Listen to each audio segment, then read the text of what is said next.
I knew there was more to Jamaica than just good food, good music, and beautiful beaches. In my zeal to go beyond that, I urged my producers to look deep into the country, culture, and traditions in search of something off the beaten path. Perhaps they took deep and off the path too literally. They certainly erred by not paying close attention to what they'd come up with. Where are we going, Tony? Hell if I know. Something about a cave. Nice cool morning. Good caving weather. Which is how I found myself in the worst, hardest, most dangerous, misery-inducing, physically demanding, and frankly stupid escapade of my television career. Beaten path? How about heatstroke-inducing hump up and down muddy jungle hills? I yearned for a beaten path. Any freaking path. My legs are killing me, and my heart is pounding out of my chest. I had imagined our guides Jan and Stefan from the Jamaican Caves organization to be more the brawny, heavy on the safety equipment adventure tourism type. So Tony, how you feel about going to this cave? Little trepidation? I think I'm okay with it. It's an extremely wild and natural cave. Oh, excellent. I'm not too concerned. Good. Looking back, this is like that moment in the horror movie where the character goes, "What could possibly go wrong?" Our trail gets slippery here again, guys. Yeah, hang on to trees whenever possible, but watch for ones with big spikes coming out of it. The footing is unbelievable. We're nowhere near the cave and we're already swimming in mud and sweat. You okay? Yeah, man, I'm cool. And the terrain just gets more and more hairy. Yeah. Careful, Tony, it's really slippery. I should tell you, by the way, that I'm still at this point expecting like a cave with guardrails and maybe a gift shop. But no, I'm ready to stroke out. The effort of the hike, the heat and humidity, it's hard on me. I'm freaking middle-aged, for God's sake. Heads up when you come through bamboo. It has a tendency to poke you in the eye, and it's very painful. Jungle and mountains, not enough? How about the cross the river part? There are two ways to cross the river on a log. There's a safe way, straddling the log and slowly making your way over. And then the not-so-safe way. Have I mentioned, by the way, and I'm not lying, that our guides advised against even dipping a hand in this water, as it's the toxic runoff from a nearby rum factory? The last hill was, of course, the steepest, and arriving at our destination brought no relief. Yeah, nobody's sitting on the dirt. Nobody's sit on the dry rock or sit on a log. There are some domestic cats that have adapted out here because they have a food source here. There's a parasite in their feces. You're fine as long as you don't sit on the ground. Anal-seeking parasites. Sure, why not? And you want me to go where? Okay, we're at the entrance pit to one of the most magnificent and wildest caves in Jamaica. Hundreds and hundreds of thousands of bats down there.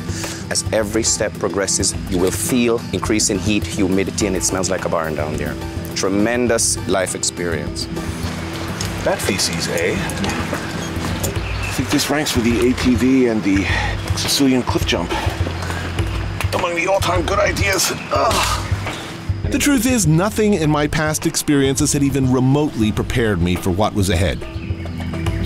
I made a point of being among the first ones down, just so I could get this bird's-eye view of Diane, who got me into this mess, hung up like a frog in biology class. Stuck in the roots. Ooh, look at her struggle. Just sawed off at the ankle. Gave her a flare, a pistol, 2 rounds. I'm actually enjoying this part. Put your foot down. Put your right foot down a bit more. There's a tiki bar just a few yards down, right? Right? I'm not sure if it's open on Tuesday. Have you know, I expect an umbrella in my drink. We finally begin our descent into what some might call a fecal wonderland, but which me and my crew are quickly finding to be hell. What looks like mud is actually a soup of bat and roach feces. Every step is treacherous and a fall can easily drop you 2 stories or more.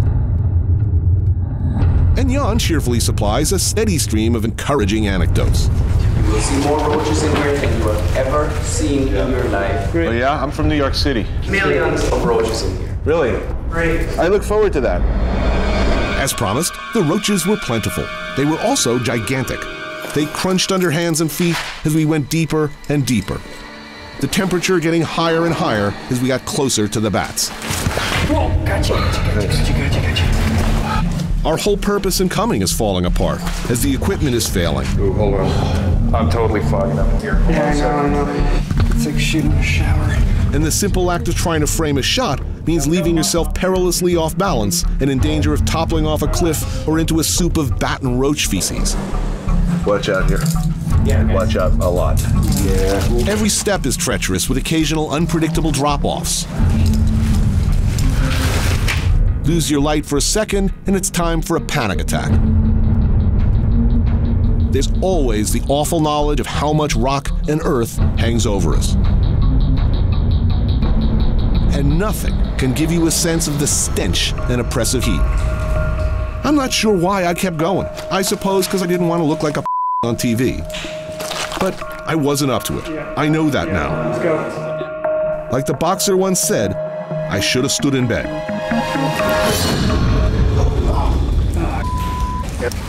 That didn't sound good. And yet Bat Boy and his friends loved this. This is another day at the office for Jan and Stefan. Why does this place matter? Caves are essentially biological islands the same way that the Galapagos would be, because the invertebrates that live in the caves cannot travel overland from one cave to another. Ah, so you basically have, well, not unique species, but unique... But there is that potential, and probably that is the case, that some of the caves have species which have evolved from earlier species that had gotten in there, which are now only found in that cave. My tour here is over. It's back to the light for me. But there was one final character in this episode. Hey, you hear that? There he was, all black. A descendant of a pampered house cat, no doubt. Now surviving happily on a diet of roaches and bats, and himself a host for virulent, butt-seeking parasites. Here, kitty kitty, go see Diane. That's right, Diane. I'm told that this cave was, in fact, the safest of the 27 major cave systems in Jamaica. And I guess I should have known that there are no tourist caves here. But as I staggered back through the heat in a cold sweat, barely avoiding heat stroke to burn every scrap of crap-encrusted clothing on my body, I trust I've shown anyone looking for a cheap cave thrill while on Jamaican vacation that you should probably stick with a chaise lounge and a spliff.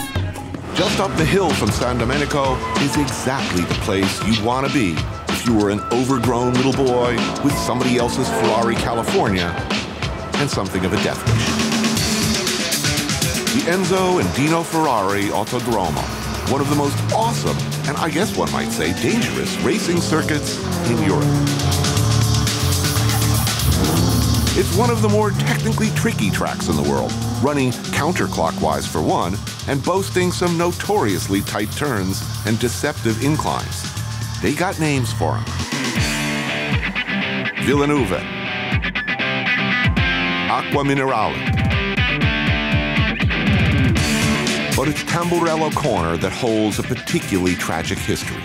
It's where three-time world champion F1 driver Ayrton Senna died after smashing his car into a barrier. I've never driven anything like this much car, and much as I'd like to fantasize about it, I'm unlikely to ever drive one again. I am making the most of it. Oh, you just blew a red light. Yeah, buckle up, buddy.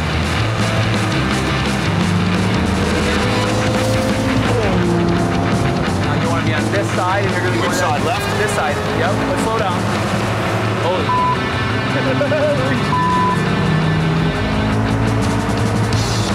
And this is where I gotta watch out, I'm told.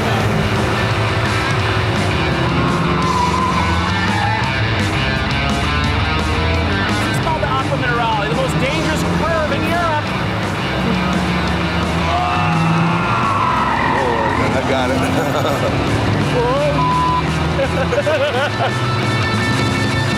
Now this is a blind corner.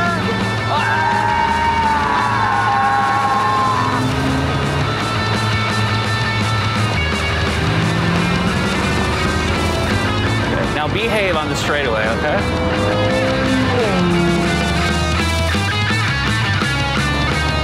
Oh, bad.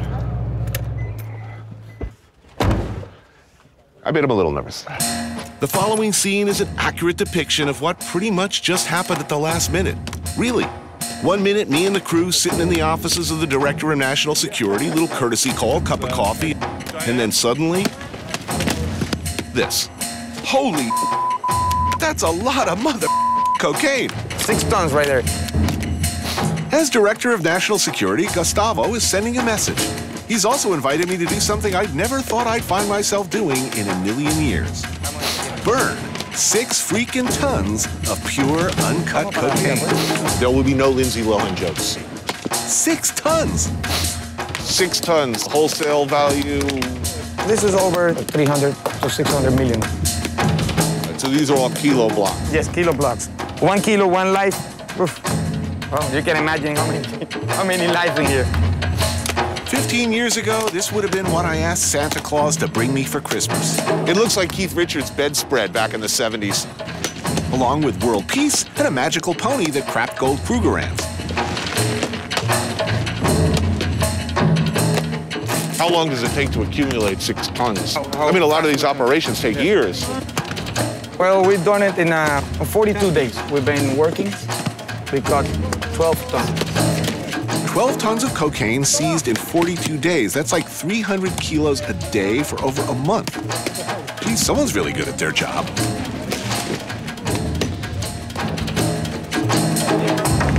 Is there victory at the end? This is like Red Sox against the Yankees. It's a close game. Close game. We sometimes see the light, sometimes we don't see the light. I'm feeling a little tweaky, like I should open a restaurant lounge or maybe remake Waterworld or Top Gun 2 starring Zac Efron. Yeah, awesome. And we could maybe make it a musical. Great idea. I'd like to say this is the first time I've cooked cocaine, but that's not exactly true.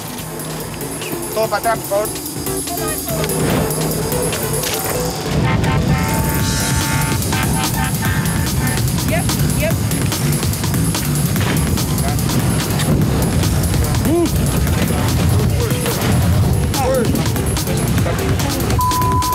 S'mores, anyone?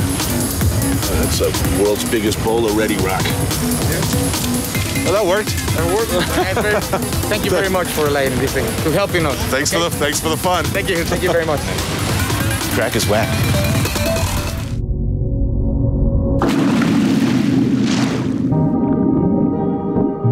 Mom, where does tuna come from?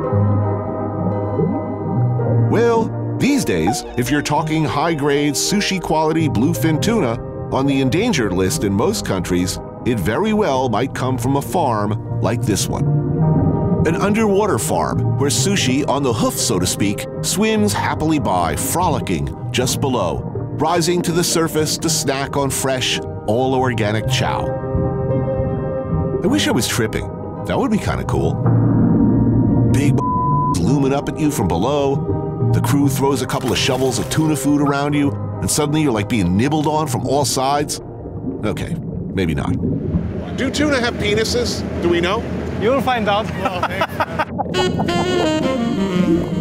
Oh, that's not good. I'm not getting anally penetrated by a tuna. Is this mating season? No, it's finished. It's finished. Yeah. It's basically in July, August. This is Oli, overseeing operations here off the Croatian coast near Zadar, at only one of a worldwide network of high-quality tuna farms. Hundreds of millions of dollars of sushi swimming around in those nets. And I say sushi because this fish is not intended to end up in a can mixed with mayonnaise or spread on white bread. Where do they spawn? Is there a separate facility for them to all get together and do their thing? Play a little Barry White music, Yeah, exactly, you know, yeah. put them in the mood. Oh, something like that. We won't tell you all the secrets, though. The holy grail in the tuna business is to get them to spawn in captivity. Yeah. And we've been able to do that for the last 3 years. Telling you, Barry White, vodka, and Red Bull. Biggest one we've taken out of our cages is 1,100 pounds. 1,100 pounds. Biggest customers, Japan? Yeah. How many tuna in this pen? 300-400. 3, 4, whoa. And they'll bid up to, I mean, what, $75,000, $85,000 for a fish sometimes. With millions of dollars of fish. And what do they eat? Various types of fish here, right? This is fit for us to eat as well. Yeah. Right. Yeah? Sometimes, if my customers don't believe me, we slice, some of these, and eat it sashimi as well. These creatures are ballistically designed from birth For maximum deliciousness, top price. And what that means is they have to be happy fish. Stress-free fish, healthy, well-fed, and pleasingly plump. Here's the procedure as I understand it. Yeah. You hook them in the eyeball, and I let them have it with this. Yeah. That's what we're gonna do. Right. It's gonna be the old school thing. Old school. Time to haul some lunch on board. Don't hook my nutsack with that hook. No problem, man.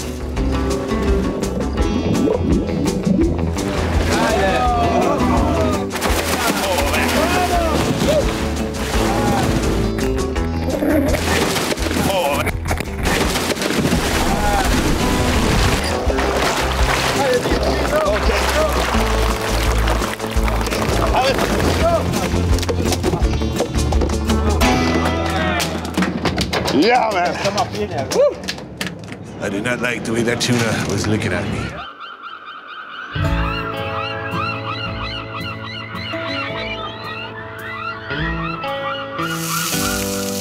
Damn, this looks good. That's pretty, right? Lunch. Look at this. Sardines, anchovies with lemon, and the amazing spicy Croatian olive oil I'm already addicted to. And some nice, thick, grilled tuna steaks. But most importantly, this.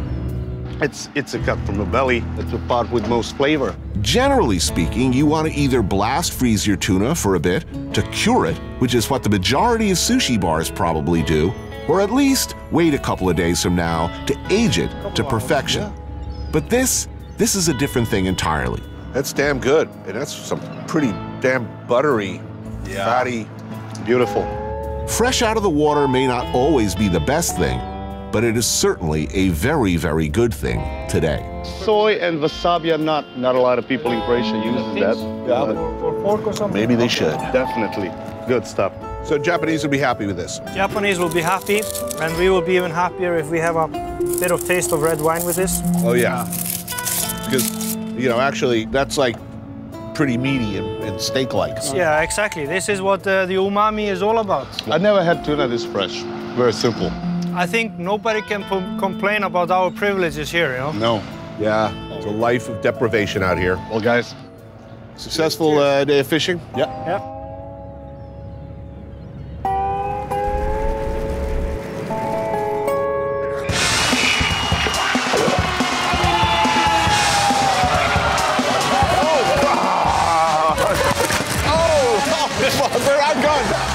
It's the world's largest water fight. This is the annual festival of Songkran, Buddhist New Year, and all across Thailand, people are doing this. Hosing or soaking each other down with water, smearing face powder on friends and strangers alike, and dousing them by any means necessary. My nipples are so hard I could dial a phone with them. Leave your house or hotel, you enter the kill zone. Fair game for any and all. There are no innocent bystanders. It's amazing how quickly one can regress entirely to your youth. From every sweet-looking little kid, heavy weaponry can suddenly and unexpectedly blossom. A deadly arc of nipple-hardening ice water. Hey, you little bastard! We need to reload, man. I'm running low on ammo. Enterprising merchants set up ammunition stations, allowing soldiers of fortune to reload for a fee. There will be some shrinking testicles in Bangkok tonight. And there's cakey white powder coming at you from every direction. After 10 minutes of this, you end up looking like a septuagenarian tranny or Bill O'Reilly. Oh, that's cold! No one is safe in this slaughterfest. All fall victim to the mob.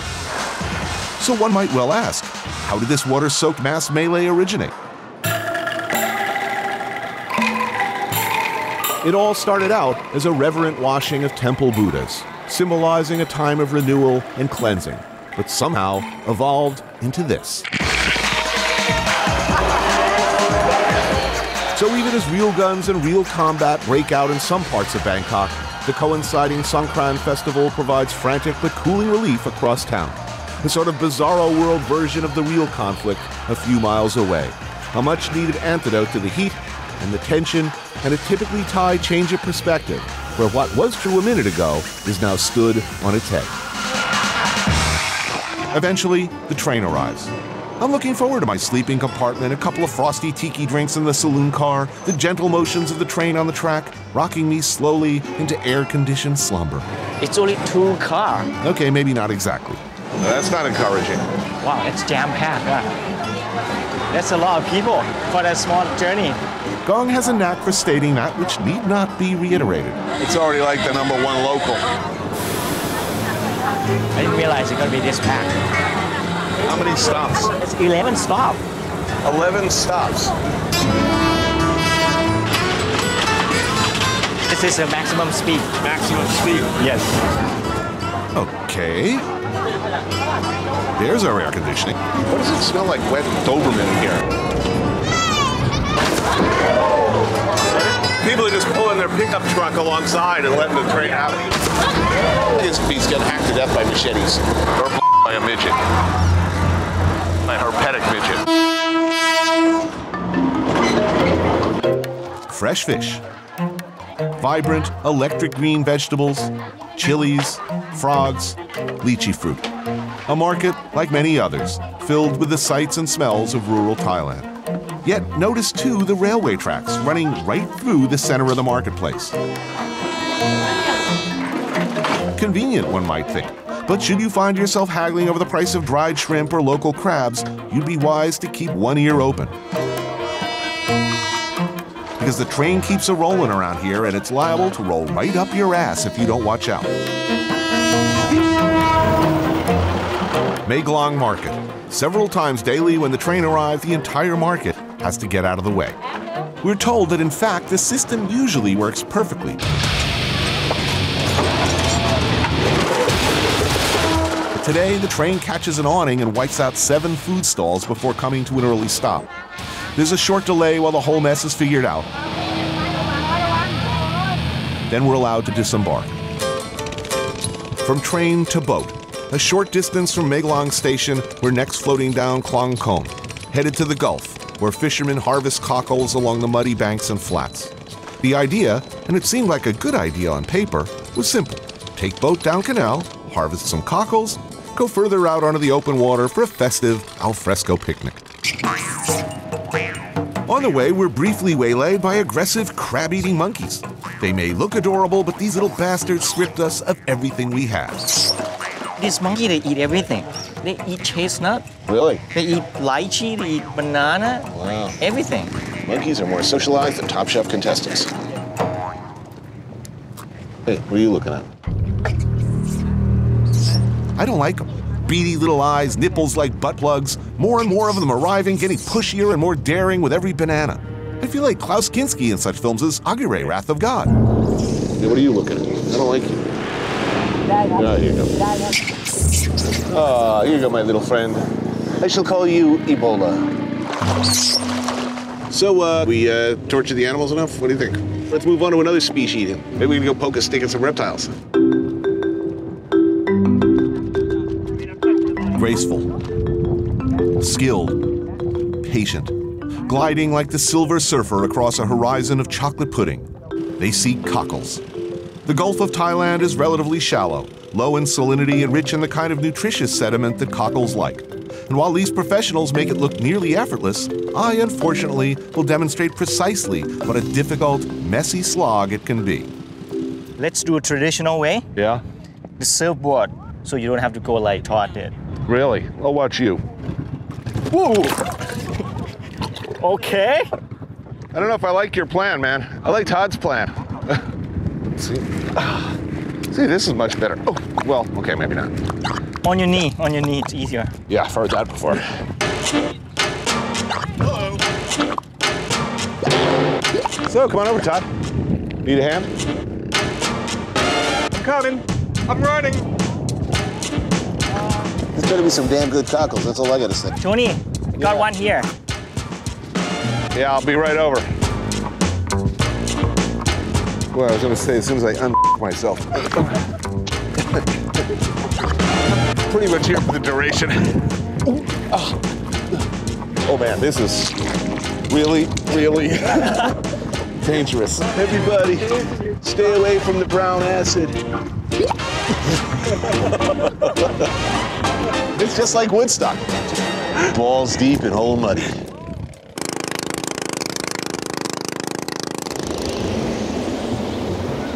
What we thought would be a quiet 15-minute trip over calm waters to a hut on stilts where we cook up our catch becomes an hour in leaking open boats, buffeted by waves until we're all soaked to the bone, bounced around and constantly in danger of foundering, until we arrive at a windswept platform in the middle of the rough sea, where we can't even tie up for fear of our boat smashing to bits on the pylons. Hope you guys are comfortable with the idea of spending the night here. But our skipper turned us back. You did? Oh yeah. These boats are not made for this, man.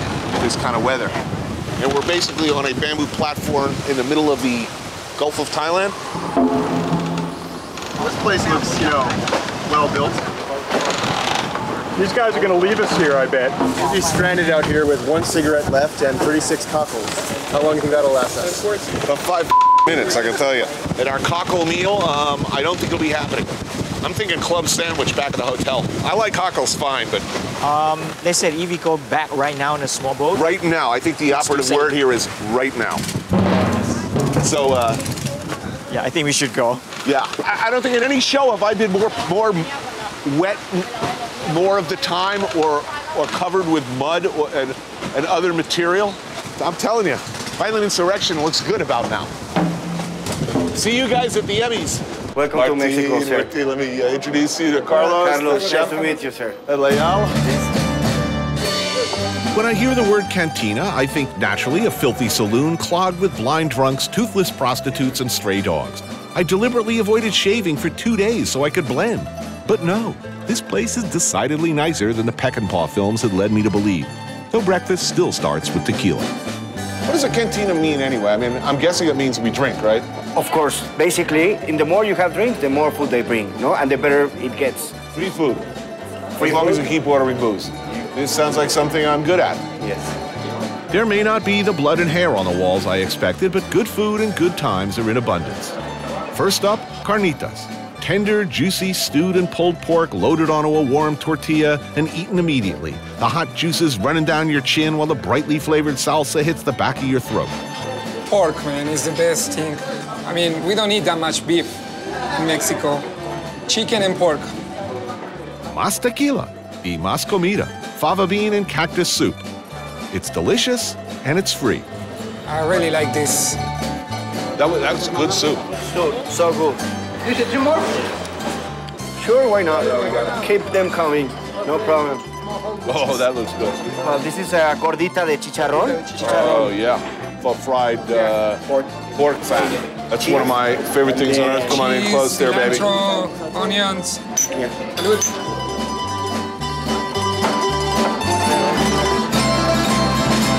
And of course, there always is in Mexico, music. The Cuartinos Románticos, groups of wandering musicians, always nearby and ready to pounce, around the time the tequila starts working, and you become the kind of sentimental drunk who wants to hear beautiful songs about heartbreak and loss.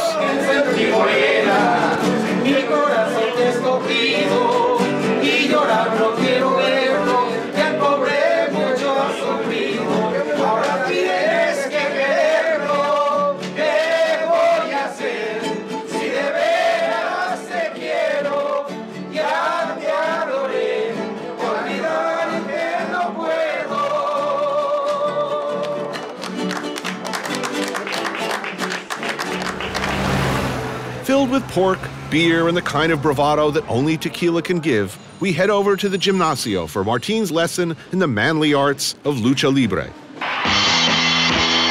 A cherished national tradition, a sort of shared cathartic experience for the young, the old, the poor, and powerless.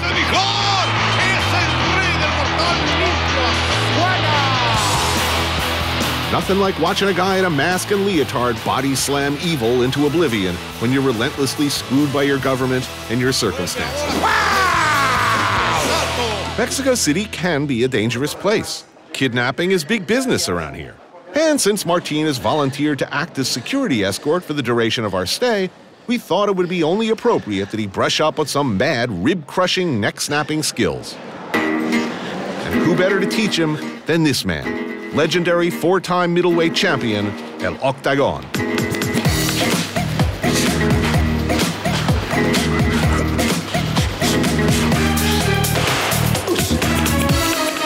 Martin, he doesn't look so tough. I think you can take him. His time has come. I mean, he's like an aging Ali. Sure. You can do it. No problem. And we need you. Okay. He'd better watch his house because... Get right in there, man. Come on in the ring. All right, Martin, come on. Get in there, Martin. Come on, you gonna take that? No. Oh! That must hurt. Martin is getting thrown around the ring like a meat-filled piñata at a pit bull party.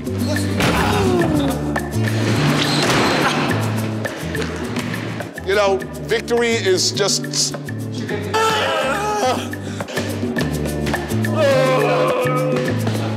Oh, me?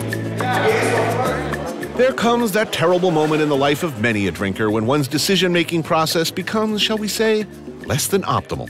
I can take that guy being a classic example. All right, shrimp toast. Martin, here's how it's done. Hey, look! Oh, over there. Come in like this. Oh!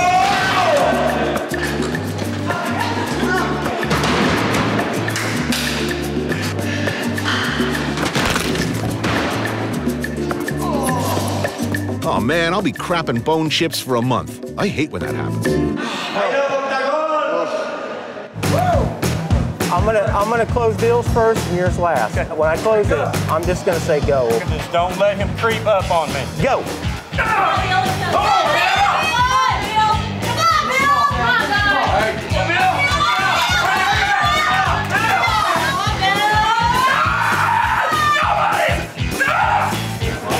That does not look like fun.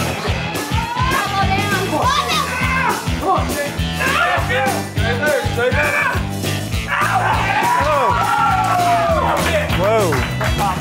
You all right? Man, good match, guys. It's really scary when the guys who could like kick your ass and your whole family and then have breakfast without breaking a sweat, like make high-pitched girly screams. Hell, the girlfriends could kick my ass. So you ready to give it a try? Hell no. A few more of these, you'll be ready. Yeah, not in this life. My stand-in, Mr. Guy Fieri, will be substituting me. You get some more of that liquid courage on, you'll be calling me out. You just wait. You're not all the Jaeger in the world. Uh-oh, what's that? Rumblements. I like it here. Of course I do. And with the passage of time and many drinks, my judgment inevitably erodes. I want to ask you a question. Sure. I shouldn't be smoking because I'm a lung cancer patient, but if I go in for $10, would you donate 100 and we can arm wrestle? And we'll donate to the to cancer kids. So you put up 10, I put up 100. But it's for a good cause. Absolutely. All right, done. Okay, how about I go 10 and you do 200? Oh. Yes. Done. Don't make me look too bad. Put your money up, baby. This is a recoverable expense. That's all I'm saying.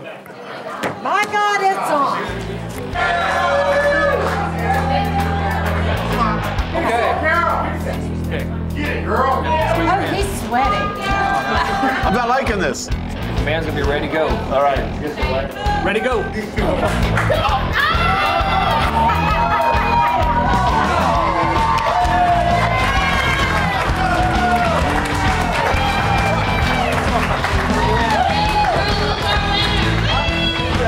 Oh, rub it in, rub it in. That's it right there. Yeah, I know when I'm licked. No, there was nothing about it. You kicked his ass fair and square. Damn. All right, boys, stand out.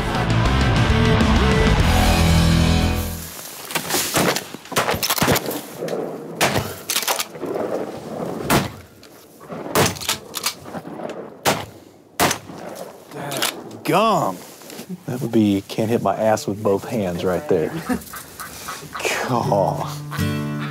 So we have all kinds of ducks. And the main duck is a mallard duck. That's what everybody likes to shoot. Which makes the best eating? If you found a good way to eat duck, you let me know. You don't like duck? I have had duck about 100 different ways and it tastes equally as bad. Really? Yeah. Yeah, I love it. Really? Well, you just gotta cook the fat out slow in the pan, skin side down first. It's pretty easy to do. You know, it's just a matter of screwing it up a few times till you figure it out. I need easy. I can't cook macaroni and cheese, so. And it could be a hill to climb for you. I now know what I must do, what I was put on this earth for. I will teach these young hunters to properly prepare a duck breast, to not waste that which God hath put on this earth. Which is to say, like make a duck breast with crispy skin, rendered fat, and perfectly red, pink meat. This I shall do, O Lord. Oh, yeah, that's what we like right there.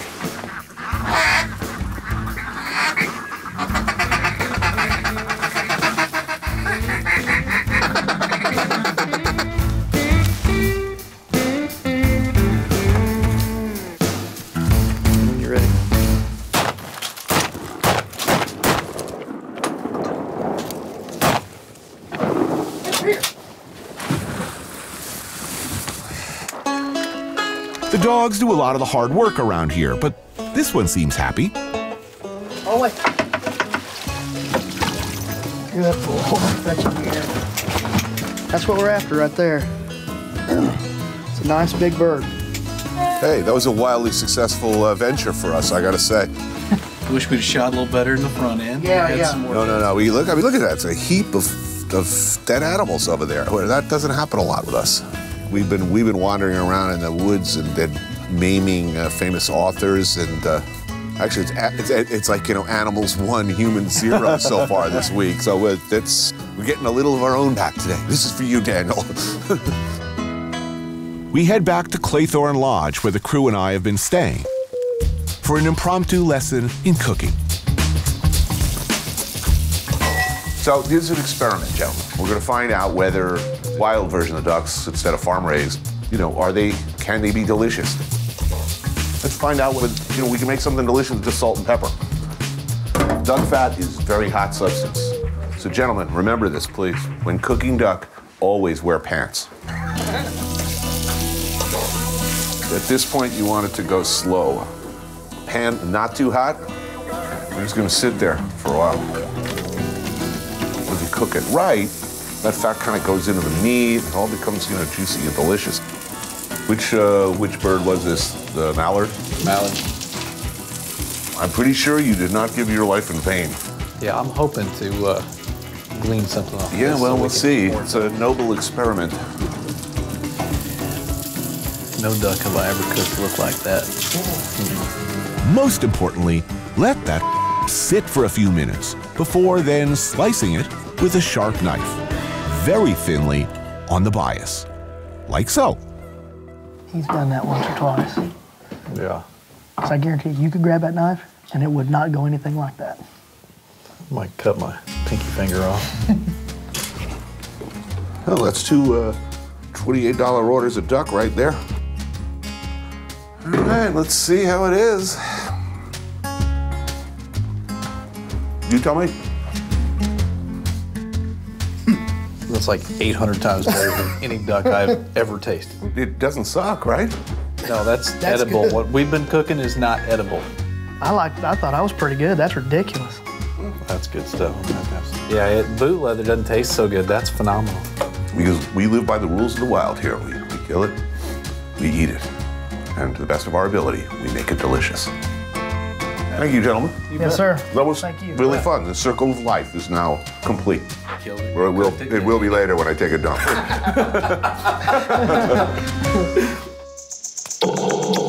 It's 2 a.m. on the Caribbean island of Bequia in the Grenadines. Prime time to go hunting for a late night snack.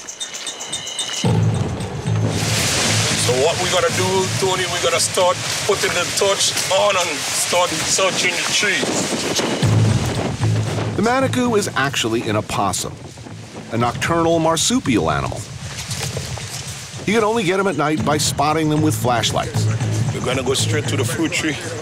You look up in the trees for the reflection from their beady little eyes, and then basically harpoon them.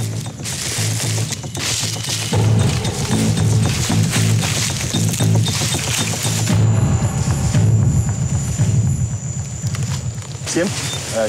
Imi cango no wela. Yeah. She right in the bushes, right to my light there.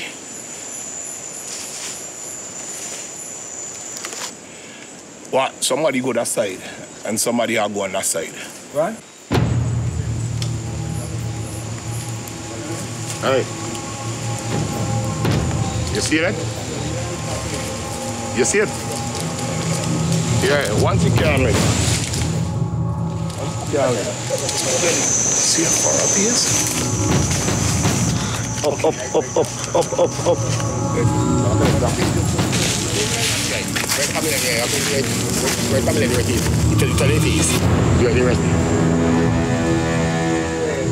It's open and really thatchy. You put them a little.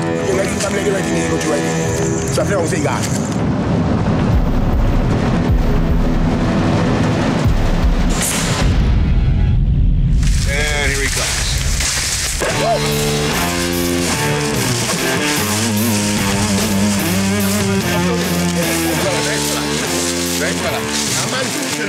It's what's for dinner.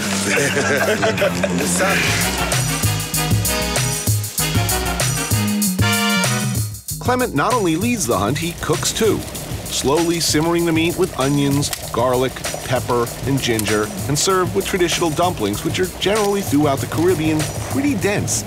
Even a leaden mix of flour and water, boiled or steamed or cooked in stew or soup, and a useful, cheap extender, filler of hungry bellies throughout history.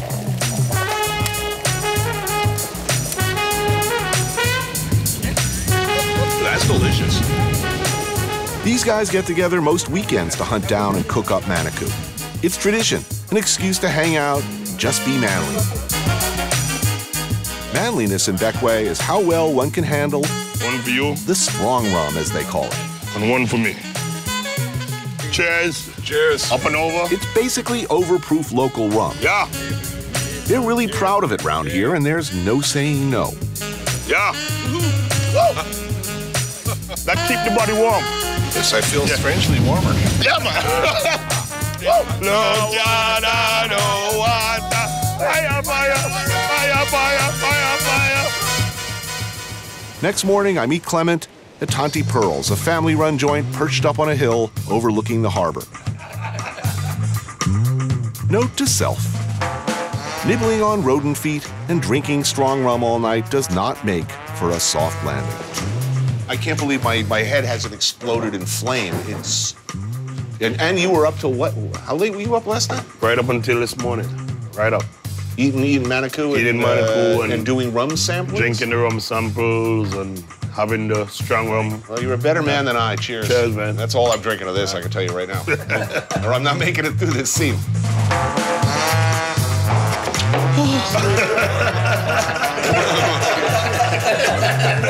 Boy. The so not scary, it's really, really scary House of Dracula Hotel. It's as if a Motel 6 had sex with a Renaissance fair and then crammed in a breakfast nook and a crummy bar. And the agony has only begun. It's Halloween, and we are expected to participate in the festivities. Did I mention the humiliation? Oh yes, there's so much more shame and embarrassment to come. Well, it's amazing day, Tony. Now more to come. I think it's a big moment. I think I pretty much reached my finest hour of television. Okay. Do you have any more of Dracula's blood wine or something? I will need this to fortify my nerves against the terrifying onslaught of horror yet to come. This is it, the low point of my career. Okay, Norok. We are in Romania. Cheers. Cheers. Nothing like bidding goodbye to any shred of dignity or credibility you might have ever once had. I have a few steadying drinks at the slightly haunted cocktail bar to prepare myself for what awaits me in the cellar cafe of the damned. A lot of interesting people to meet here.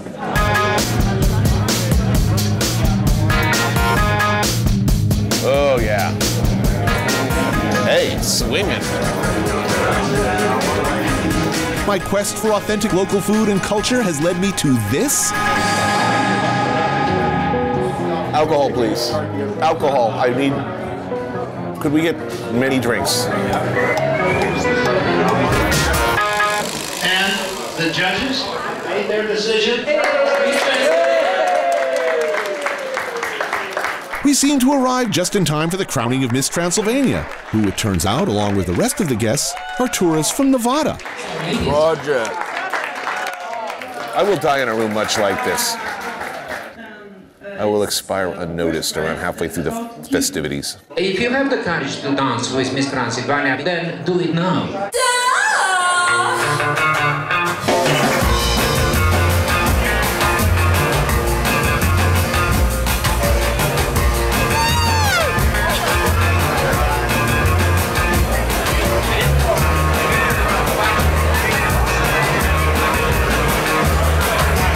Just when you think it can't get worse, it does.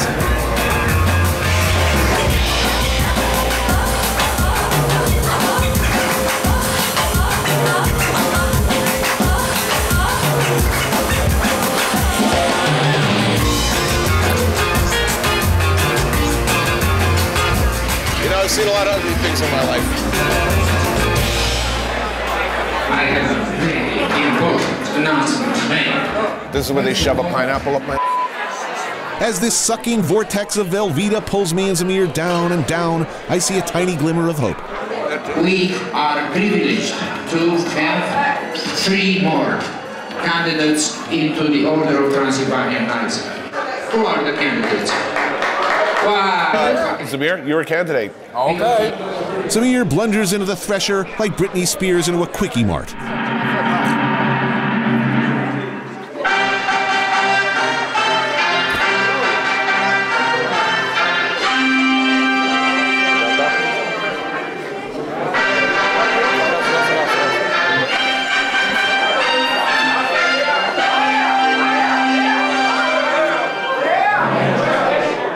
Voivod al Transilvaniei și a tot cuprinsul țării Bârsei.